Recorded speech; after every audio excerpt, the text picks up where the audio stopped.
Hello everyone. Thank you so much for joining me for the last video for Kendra Card Challenge number 12 Halloween series. Well, I wouldn't say it's a series, but it's a bunch of Halloween cards focusing on Kraftin Kimmie stamps, Halloween products. Well, I should say Halloween and fall. Little Monsters is the ones with all the cute little vampires and Frankenstein monsters, ghosts. And then I have Autumn Pumpkins, and that's where all the little individual pumpkin images are from. So I scattered them out in these cards. I don't think I used the festive or autumn pumpkins in these next four cards. So the little pumpkin you see will be part of the little monsters. So working on card number, what are we at? 11? 12. Card number 12. This one is a fun design. It's very simple. And I'm just going to focus on adding some white strips to it that match the pattern paper, the ghosts on the pattern paper. And it's just going to be a very simple card. I'm not going to add any bells and whistles. And the sketch does not show any bells and whistles. So it's for the first time that I'm actually following the sketch exactly as it is showing.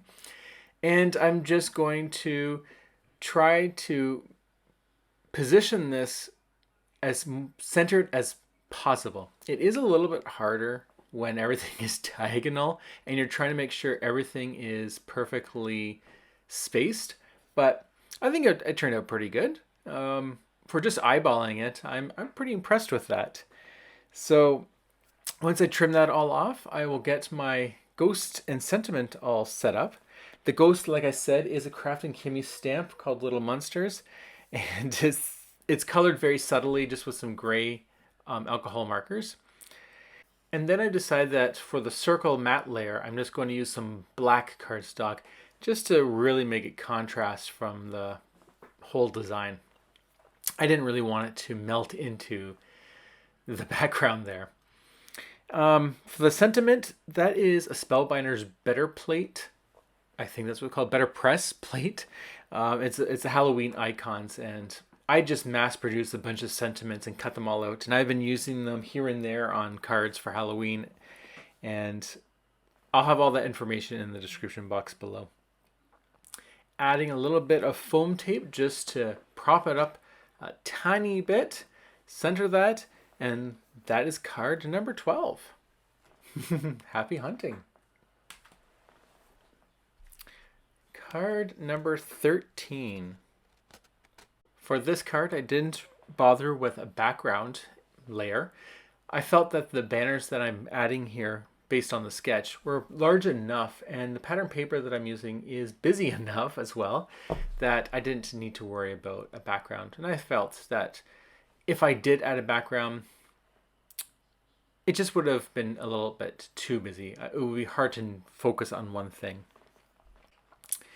And then I'll just put these banners down, and I'm trying to get it as centered as possible. So that's why what you do is you just kind of put them together as centered as possible, hopefully perfectly centered, and then you just glue one down, then the other. And now I'm just layering everything on top of each other, following the sketch exactly. And there's my banner. I never actually worry about banner dies. I may have some, I'm not sure. But I find it so much quicker just to grab a pair of scissors, a scrap piece of paper, and cut some fishtails on it. I'm never worried about being perfect. If it looks so obviously bad, I will trim it a bit. But once you start doing it, the more you do it, the better you get at eyeballing it. Okay, and here is the star of the show, my little zombie friend. He's so happy. Just placing him in the center. And this card, I'm actually not worrying about a sentiment. I didn't find one that I liked that worked on this card, so I just thought it would be more of a nice showpiece, and then you can put your message inside the card. I have no problem with that. Sometimes it's just better to not put too much on the front. Card number 14. This one, I finally get to use my little candy. There's this die. It's part of Brutus Monroe's occasional tag die set, I think it's called.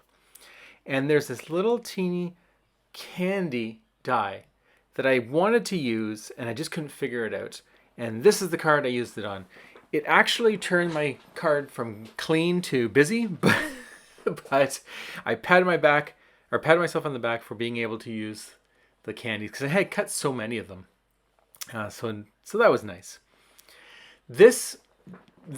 Besides all what I'm going to be doing, this sketch is one of my favorites because you can create some really clean designs. Like if you look at the top of the screen right now, look how clean that is. Like look how awesome it looks, even though it's just a pile, but you can tell you can create a really cool, clean card that's just eye-popping.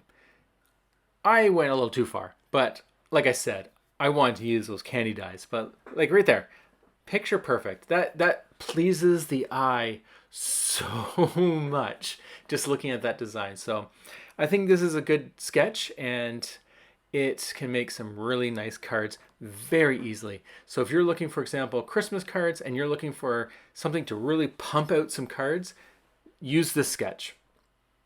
Get your big dies for words or your big images, use this sketch, and you will be able to pump out a bunch of Christmas cards and make a lot of people happy.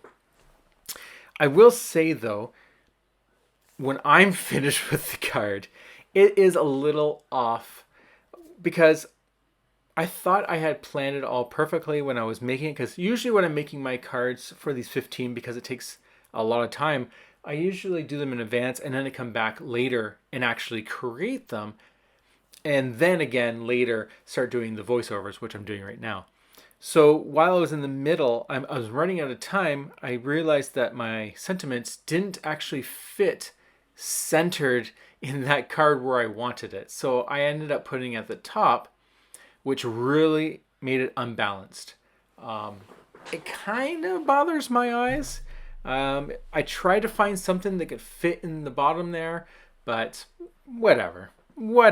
Like I said, not a big deal. I've said this many times. Someone will like it. It doesn't matter who. And if it's really bothers you, you can always just take it apart and try to salvage something out of it, like the little image. And speaking of the image, I love my werewolf. I decided to color it with two little colored eyes. I thought that was really fun to match the pumpkin. Yeah, I just love these little creatures.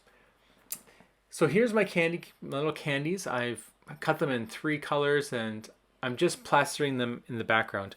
What I would have done differently if I had planned this in advance is I would have scattered them all over the place, including hanging off of the card before I glued it all down. And the reason I would say to do that is because then you can trim off any pieces that are hanging over and it actually looks like a legitimate background. This, you can tell, was perfectly positioned to fit in the space. If you don't know what I mean, I can always make a video on it to really describe it, but that's essentially what it is. You always want to have things hanging over that you trim off to give the illusion that it continues off the paper. But that is my clean, beautiful, overdone card. I liked it and then I went overboard, but you know what? I still like it, so that's okay.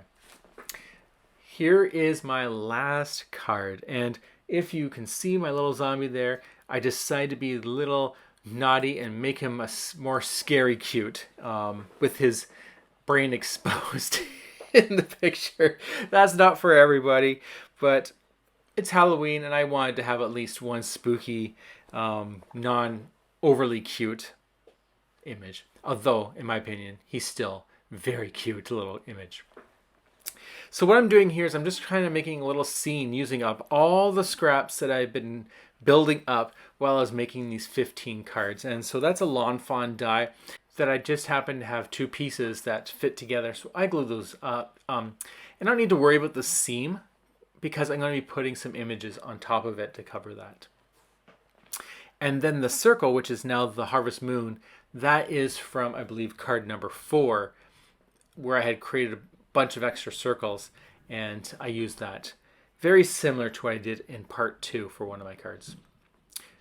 Okay, so now I'm following the sketch. I did make a slight mistake, and you'll watch, if you watch really carefully, I did have it perfectly centered, but when I picked up that strip I'm holding now, I accidentally pushed the pattern paper over. And I didn't notice, so I'm putting it back down close to that piece. So what that has done is that it's moved everything over just a little bit, and now it's not centered anymore. It's not a big deal, but it's something that I try to catch as best as I can, because when your card is balanced, it is more eye peeling. You just notice it. And when you look at this card, you will see that it's off a little bit. And here we go. So I'm putting the last piece on, and I'm like, wait a minute, that's not right. So now I have like maybe a 1/4 inch on one side and a 1/16 of an inch or less on the right hand side. So it happens, whatever. We can just put a bunch of stuff on top of it and hopefully no one notices. And here's my scary cute zombie, and then I'll put my pumpkin on top to cover the seam of that lawn fawn die, and that completes my scene. And then once again, here's my Better Press plate sentiment that I made a bunch of earlier, saying you're my favorite ghoul, just to tie it all in together.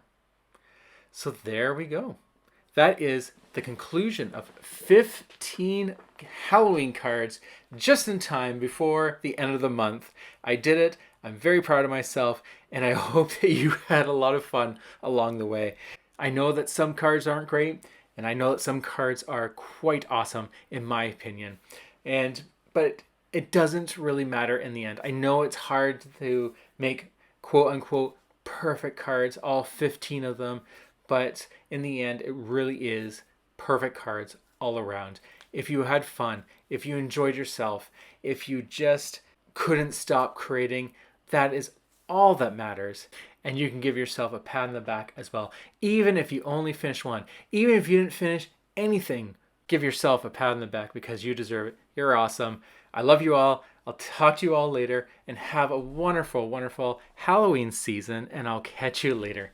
Take care. Bye.